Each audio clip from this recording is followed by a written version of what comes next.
My girlfriend said, "I have better options than you anyway." After I caught her texting 5 different guys, I replied, "Perfect, let them pay your bills then." When she came crawling back at 3 a.m., all her stuff was in boxes by the curb. Here's something nobody tells you about relationships. The moment someone threatens to replace you, that's when you know exactly how much they actually value you.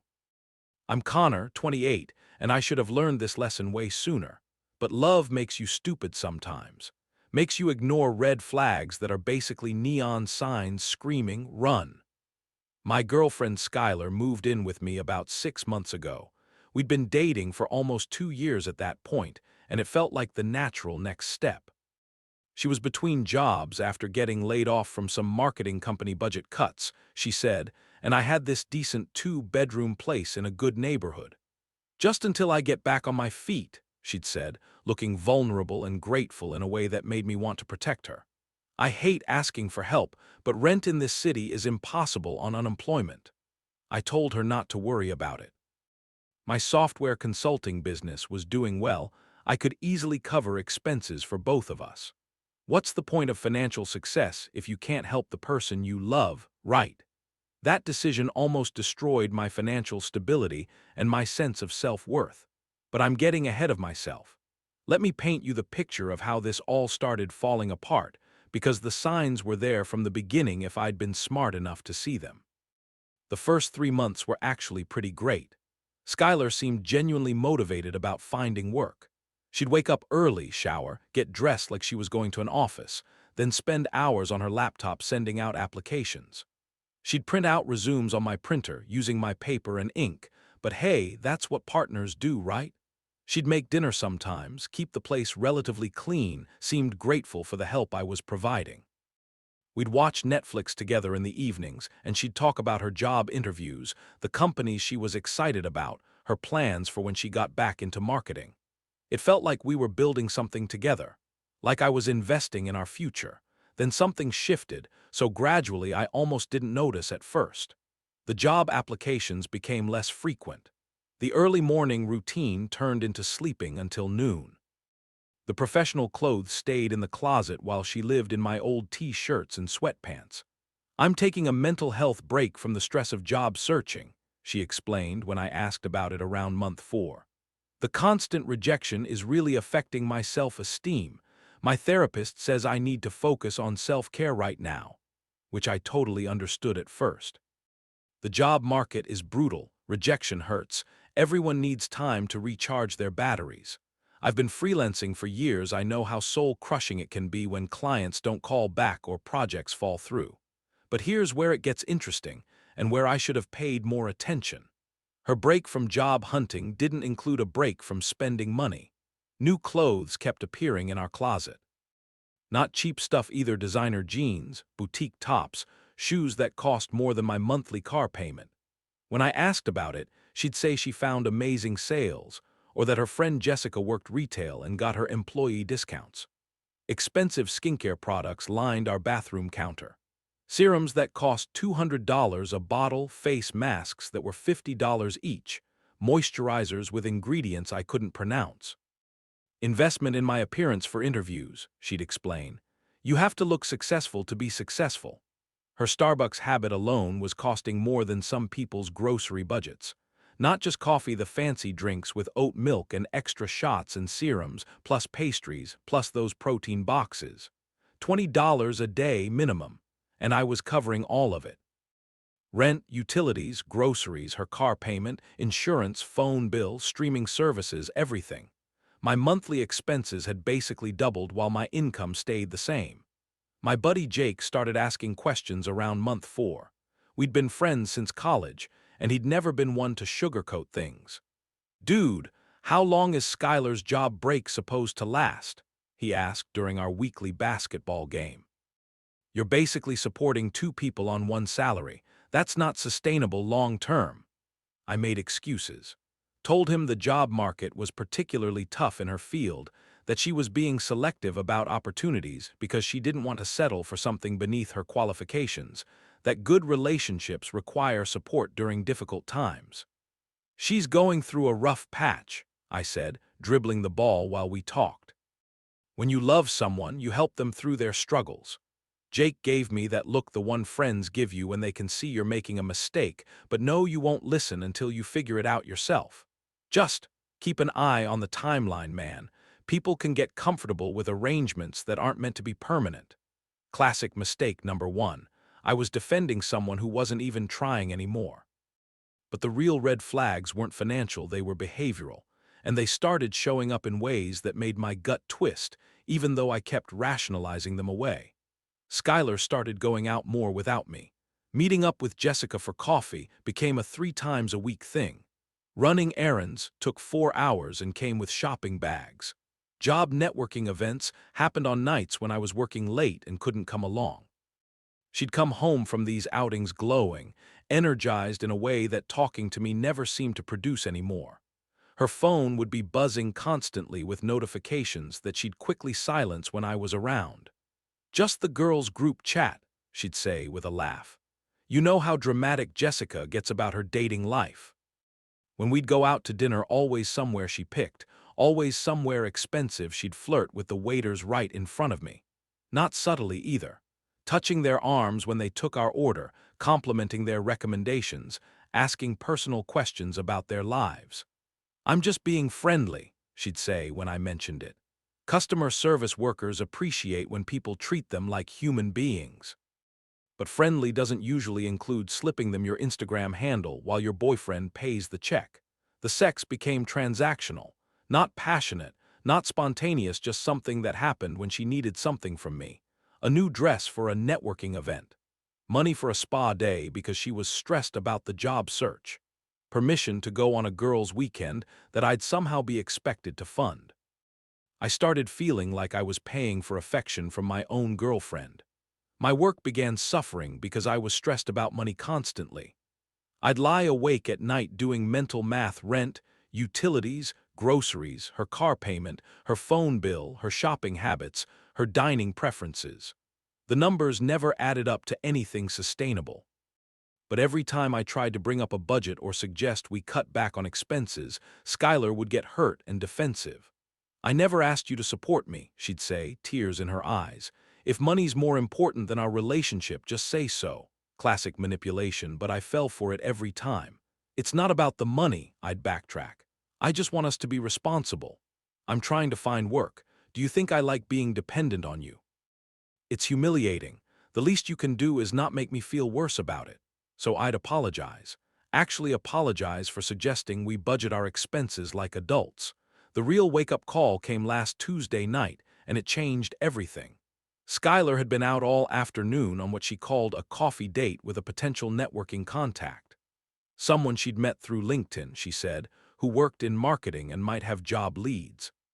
She came home around 6 p.m. glowing with excitement, talking about all the opportunities this person had mentioned, how well the meeting had gone, how she might finally have some real prospects. "I think things are finally turning around," she said, giving me a kiss that felt more grateful than romantic. "This could be the break I've been waiting for." I was happy for her, relieved actually. Maybe Jake had been wrong about the timeline. Maybe Skylar was finally ready to get back to being a productive adult. After dinner, she announced she was going to take a long shower and do a face mask. "Self-care routine," she explained. "I want to look fresh for the follow-up meeting tomorrow." That should have been my second clue something was wrong. Since when did networking follow-ups require face masks? But I was just glad she seemed motivated again, so I settled onto the couch with my laptop to catch up on some client work I'd been putting off. That's when her phone started buzzing. It was charging on my nightstand. She'd plugged it in there after her shower and forgotten about it. At first, it was just occasional notifications. Text message, Instagram, whatever. Normal background noise. But then it started going off constantly. Like every 30 seconds, another buzz. The screen would light up, go dark, light up again immediately. I tried to ignore it. Privacy matters, trust is important, all that relationship advice you read online. But when someone's phone is going off like a fire alarm, you start to wonder what's so urgent that it can't wait until morning. After about 10 minutes of non-stop buzzing, I glanced over at the screen. And my stomach dropped through the floor. The notification previews were showing on the lock screen, and what I saw made my blood run cold. Brandon, can't wait to see you tomorrow. That dress is going to look amazing on you. Tyler, last night was incredible. When can we do that again? Still thinking about you. Josh, you up? Been thinking about our conversation earlier. You're so much more interesting than I expected. Marcus, thanks for an amazing afternoon. You're exactly what I've been looking for. Blake, sweet dreams, beautiful. Can't wait to explore this connection more. Message after message from different guys, all clearly way more than professional networking contacts. Names I'd never heard before, conversations I'd never been told about, arrangements I'd never been consulted on. I'm sitting there watching her phone light up every few seconds with what were obviously romantic or worse messages from multiple men, while listening to the shower running in our bathroom. My hands were actually shaking as I realized what I was seeing. This wasn't job networking. This wasn't meeting friends for coffee. This was something else entirely. When she came out of the bathroom 20 minutes later, towel wrapped around her, hair dripping wet, humming some song I didn't recognize, I was sitting on the edge of the bed holding her phone. The buzzing had finally stopped, but my heart was pounding so hard I could hear it in my ears. "Who's Brandon?" I asked, keeping my voice as calm as possible. She froze mid-step, completely froze. Like someone had hit a pause button on her entire existence. For about 5 seconds we just stared at each other, her clutching the towel, me holding the evidence of whatever she'd been doing behind my back. "What are you doing with my phone?" she finally asked, but her voice came out weird and tight. It kept buzzing for 20 minutes straight. "Who's Brandon, Tyler, Josh, Marcus, Blake?" I watched her face cycle through about 6 different emotions: shock, fear, anger, calculation, defiance. That's when I knew for certain that whatever was happening, it was exactly as bad as it looked. She snatched the phone from my hands like I was holding a bomb. "You went through my phone. That's a complete violation of my privacy. You had no right."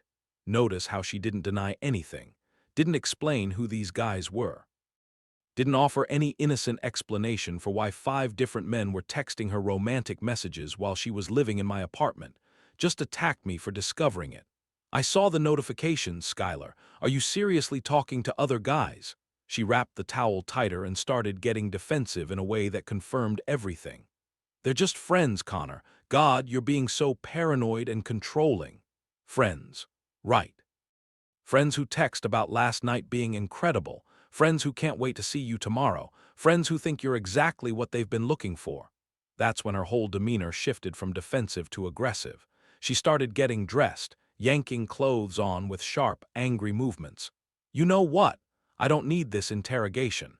This is exactly why I can't deal with your insecurity issues." My insecurity issues. Here I am, paying for literally everything in her life, and she's getting defensive about secret romantic conversations with multiple guys I've never heard of. "I'm not being insecure, Skylar. I'm asking why you're getting romantic messages from 5 different guys while living in my apartment rent-free and telling me you're networking for jobs." And that's when she said the thing that ended our relationship forever. She stopped getting dressed, turned to face me directly, and with this cold look in her eyes that I'd never seen before, she said, "Whatever, I have better options than you anyway." The audacity was absolutely breathtaking, but she wasn't done. She kept going like she was relieved to finally say what she'd clearly been thinking for months. "Yeah, better options. Guys who actually appreciate me instead of questioning every little thing I do. Guys who understand that I bring value to a relationship. Guys who would be grateful to have me around instead of making me feel like a burden." I sat there processing what I was hearing.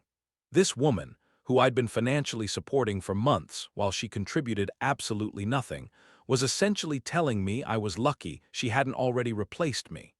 The manipulation was so blatant it was almost impressive. "Perfect," I said, standing up from the bed. "Let them pay your bills then." "What? You heard me. If you have all these better options who appreciate you so much, I'm sure one of them would love to cover your rent and groceries and car payments."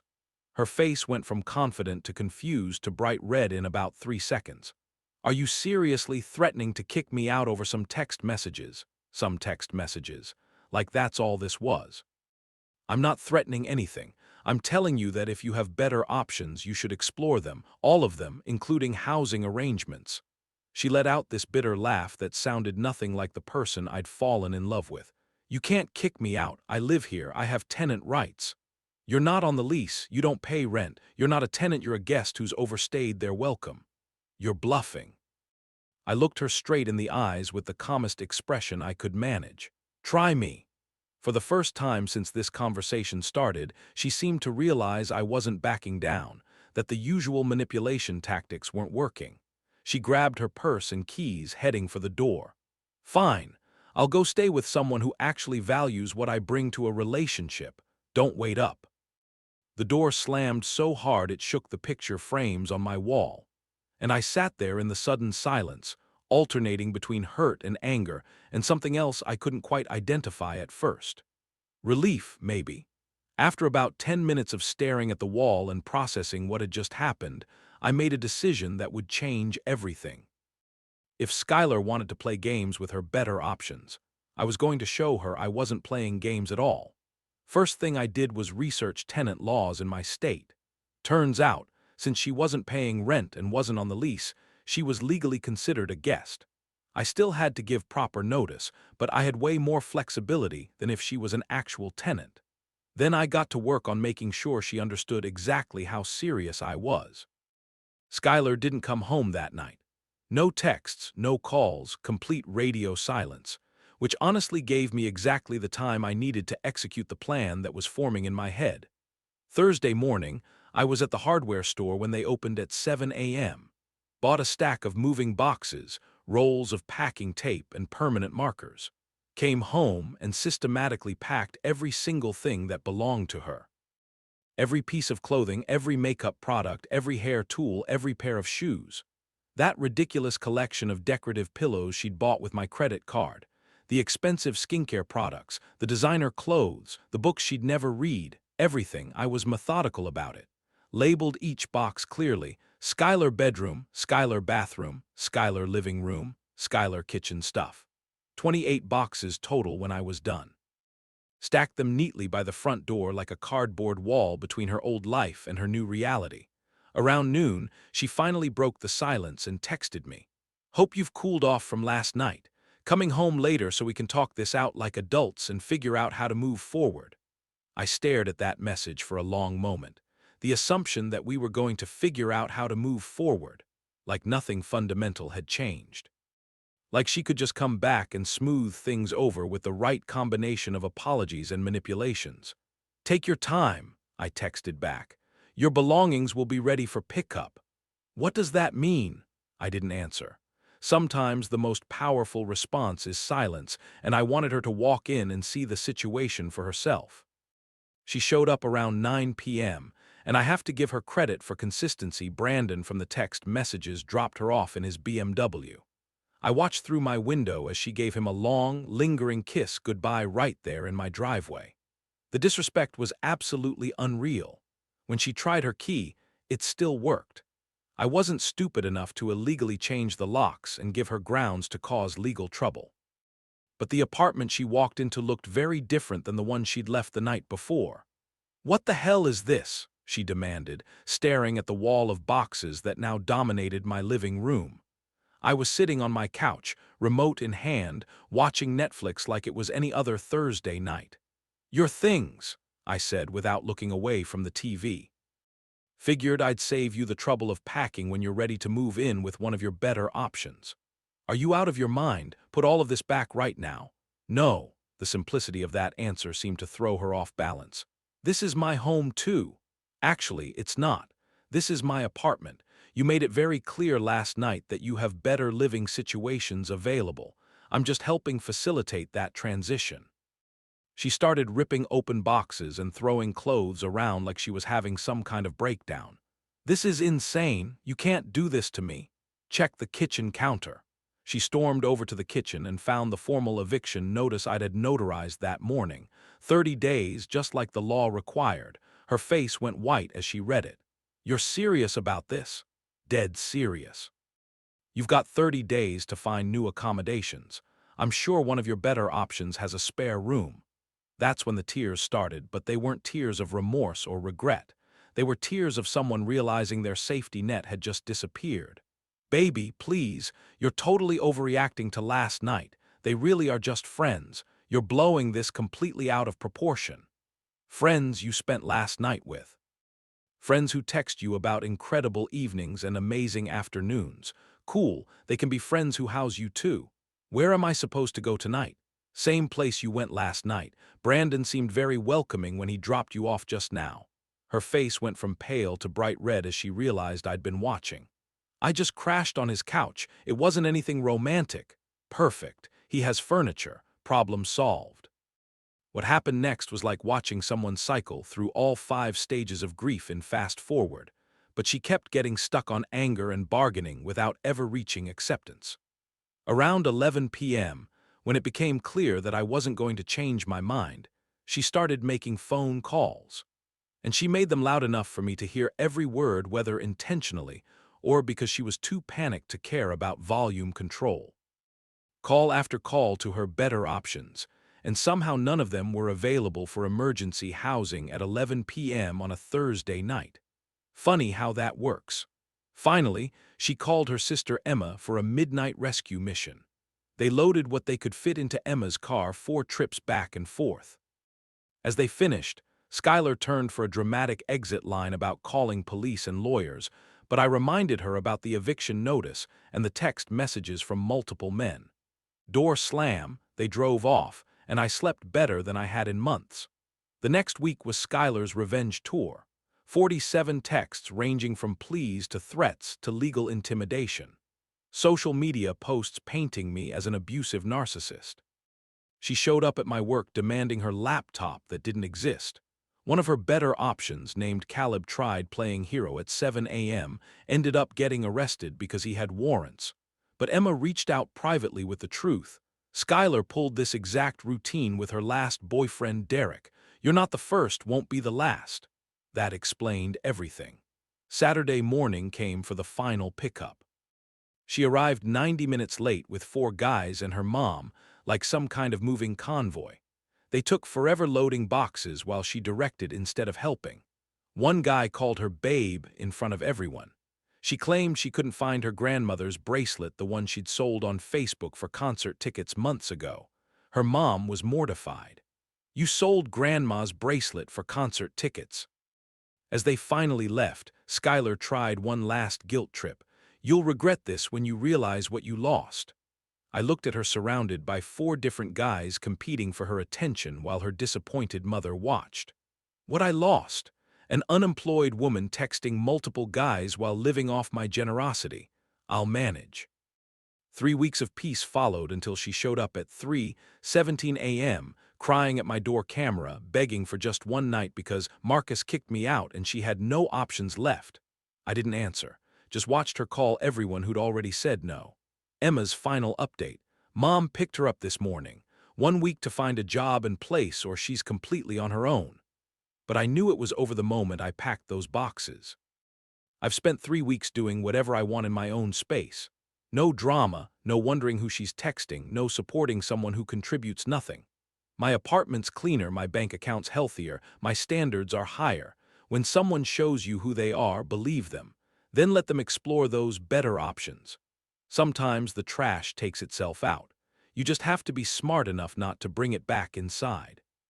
If you enjoyed this story about setting boundaries and recognizing your worth, subscribe for more real relationship insights. When someone threatens to replace you while living off your generosity, call their bluff. Their options disappear fast when real responsibility shows up.